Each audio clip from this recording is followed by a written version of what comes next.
So hey guys, welcome back to another video. Friends, मैं हूं राजकुमार। स्वागत करता हूं आप सबके अपने यूट्यूब चैनल राज स्टडी में। फ्रेंड्स, टॉप 30 ऐसे मोस्ट इंपॉर्टेंट क्वेश्चन को लेकर आ गया हूं जो कि आने वाला एग्जाम्स में पूछे जा सकते हैं। तो देर न करते वीडियो को स्टार्ट करते हैं, जिसमें मतलब कि 15 जीके रहेगी और 15 जीएस रहेगा। तो वीडियो को स्टार्ट करते हैं। तो सबसे फर्स्ट क्वेश्चन देख लेते हैं। सबसे फर्स्ट क्वेश्चन क्या कहता है? संविधान सभा के अस्थायी अध्यक्ष कौन थे? संविधान सभा के अस्थायी अध्यक्ष जो थे वो डॉक्टर राजेंद्र प्रसाद थे। ऑप्शन ए राइट आंसर हो जाएगा। अगला प्रश्न देखते हैं। अगला प्रश्न क्या कर रहा है कि गोल्डन क्वाड्रिलेटर प्रोजेक्ट किससे जुड़ा है? तो ये जो जुड़ा है वो राष्ट्रीय राजमार्ग से जुड़ा है। ठीक है, ऑप्शन बी इसका सही उत्तर हो जाएगा। अगला प्रश्न देखते हैं।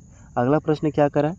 चंपारण सत्याग्रह किस वर्ष हुआ था? चंपारण सत्याग्रह जो हुआ था वो 1917 में हुआ था। ठीक है, ऑप्शन बी इसका भी सही उत्तर हो जाएगा। अगला प्रश्न देखते हैं। अगला प्रश्न क्या कर रहा है? भारत में योजना आयोग की स्थापना कब हुई? भारत में योजना आयोग की स्थापना जो हुई वो कब हुई थी? वो 1950 में हुई थी। ठीक है, ऑप्शन बी सही उत्तर हो जाएगा। अगला प्रश्न देखते हैं। अगला प्रश्न क्या कर रहा है कि आज़ाद हिंद फौज की स्थापना कहाँ की गई? आज़ाद हिंद फौज की स्थापना कहाँ हुई थी? वो सिंगापुर में हुई थी। ठीक है, ऑप्शन बी इसका सही उत्तर हो जाएगा। अगला प्रश्न देखते हैं। अगला प्रश्न क्या करें? पुलित्जर पुरस्कार किस क्षेत्र में दिया जाता है? पुलित्जर पुरस्कार है वो दिया जाता है पत्रकारिता के क्षेत्र में। ठीक है, ऑप्शन बी इसका सही उत्तर हो जाएगा। अगला प्रश्न देखते हैं। अगला प्रश्न क्या करा है कि ऑपरेशन फ्लड का संबंध किससे है? ऑपरेशन फ्लड का जो संबंध है वो दूध उत्पादन से। ठीक है, ऑप्शन बी इसका भी सही उत्तर हो जाएगा। अगला प्रश्न देखते हैं। अगला प्रश्न क्या कहता है? कंक्रीट किसका मिश्रण है? कंक्रीट जो है वो किसका मिश्रण है? वो सीमेंट, बालू और पत्थर, यानी कि ऑप्शन ए इसका सही उत्तर हो जाएगा। अगला प्रश्न देखते हैं। अगला प्रश्न क्या कर रहा है? श्वेत क्रांति के जनक कौन है? श्वेत क्रांति के जनक है वो डॉक्टर वर्गीज कुरियन, यानी कि ऑप्शन बी इसका सही उत्तर हो जाएगा। अगला प्रश्न देखते हैं। अगला प्रश्न क्या कर रहा है कि भारत का पहला सैटेलाइट कौन सा था? भारत का पहला जो सैटेलाइट था वो आर्यभट्ट था। क्या था? आर्यभट्ट, ऑप्शन बी सही आंसर हो जाएगा। अगला प्रश्न देखते हैं। अगला प्रश्न क्या कर रहा है कि गदर पार्टी की स्थापना कहाँ हुई थी? गदर पार्टी की जो स्थापना हुई थी वो अमेरिका में हुई थी। कहाँ? तो अमेरिका में। अगला प्रश्न देखते हैं। 12 नंबर क्वेश्चन। 12 नंबर क्वेश्चन क्या कर रहा है कि कौन सा राज्य ब्लू पॉटरी के लिए प्रसिद्ध है? ब्लू पॉटरी के लिए कौन सा राज्य प्रसिद्ध है? वो राजस्थान प्रसिद्ध है। ठीक है, ऑप्शन बी इसका सही उत्तर हो जाएगा। अगला प्रश्न देखते हैं। अगला प्रश्न क्या कर रहा है? सेल्यूलोज का प्रमुख स्रोत कौन है? मतलब कि सेल्यूलोज किसका प्रमुख स्रोत है? वो लकड़ी का। ऑप्शन ए इसका राइट आंसर हो जाएगा। अगला प्रश्न देखते हैं। अगला प्रश्न क्या कर रहा है कि लोकसभा में अधिकतम कितने सदस्य हो सकते हैं? लोकसभा में जो सदस्य हो सकते हैं वो अधिकतम कितने हो सकते हैं? तो इसमें हो जाएंगे ऑप्शन बी, यानी कि 552। 552 जो है लोकसभा में अधिकतम सदस्य हो सकते हैं। अगला प्रश्न देखते हैं। अगला प्रश्न क्या कह रहा है? हाँ, कि भारतीय अंतरिक्ष अनुसंधान संस्थान यानी कि इसरो का मुख्यालय कहाँ है? इसरो का मुख्यालय कहाँ स्थित है? वो बेंगलुरु में स्थित है। ठीक है, ऑप्शन बी इसका सही उत्तर हो जाएगा।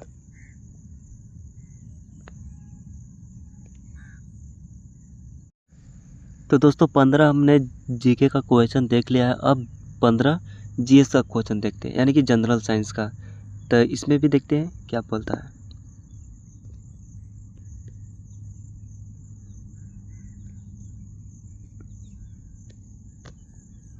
16 नंबर क्वेश्चन क्या कहता है? 16 नंबर क्वेश्चन, नाभिकीय रिएक्टर में न्यूट्रॉन की गति धीमी करने के लिए प्रयोग किया जाता है।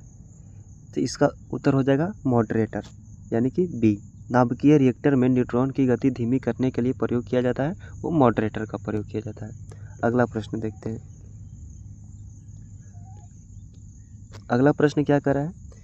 हिग्स बोसॉन कण को किस नाम से जाना जाता है? हिग्स बोसॉन कण को किस नाम से जाना जाता है?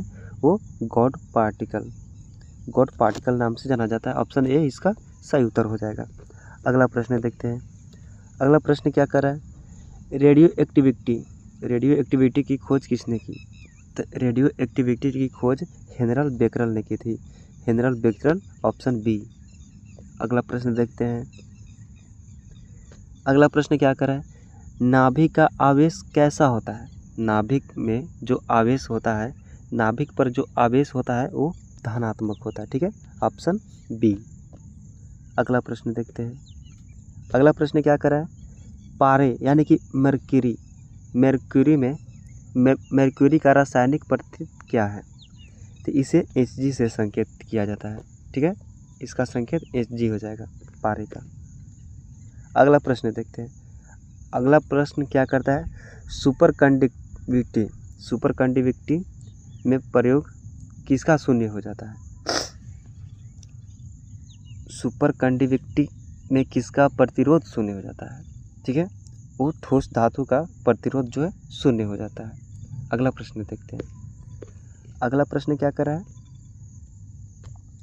अम्लीय वर्षा का मुख्य कारण क्या है? अम्लीय वर्षा का जो मुख्य कारण है वो सल्फर डाइऑक्साइड और NO2, यानी कि ऑप्शन बी सही उत्तर हो जाएगा। अगला प्रश्न देखते हैं। 23 नंबर क्वेश्चन क्या कर रहा है? सूर्य का ऊर्जा स्रोत कौन सा है? सूर्य का जो ऊर्जा स्रोत है वो नाभिकीय संलयन है। ठीक है, अगला प्रश्न देखते हैं। अगला प्रश्न क्या कर रहा है कि क्लोरोफिल किस धातु से बना हुआ है?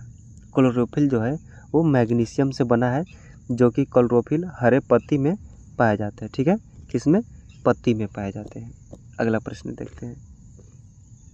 अगला प्रश्न क्या कर रहा है? पृथ्वी पर सबसे अधिक मात्रा में पाई जाने वाली गैस कौन सी है? पृथ्वी पर सबसे अधिक मात्रा में पाई जाने वाली गैस है वो नाइट्रोजन है।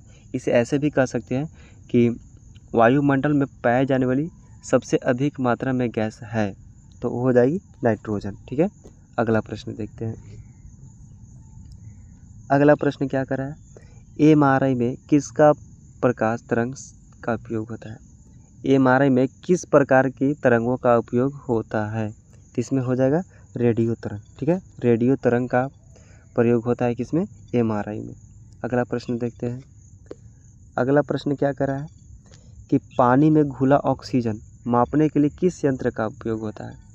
पानी में जो घुला ऑक्सीजन होता है उसको मापने के लिए डियोमीटर का प्रयोग किया जाता है। अगला प्रश्न देखते हैं।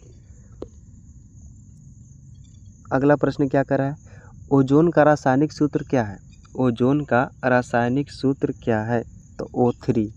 दोस्तों, अगर वीडियो आपको अच्छी लग रही हो तो वीडियो को लाइक कर दे। चैनल पर पहली बार है तो चैनल को सब्सक्राइब कर दे, ताकि आपको इसी तरह से क्वेश्चन देखने को मिलते रहेंगे। क्वार्क किसका घटक कण है?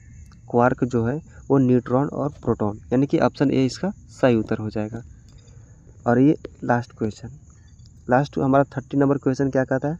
ध्वनि की चाल वायु में लगभग कितनी होती है? ध्वनि की चाल जो है वो वायु में लगभग 300 मीटर जो है होती है। दोस्तों, अगर वीडियो आपको अच्छी लगी हो, थोड़ी सी भी आपको नॉलेज मिली हो, तो वीडियो को लाइक कर चैनल को सब्सक्राइब कर दीजिएगा। मिलेंगे नेक्स्ट वीडियो में, तब तक के लिए जय हिंद, वंदे मातरम।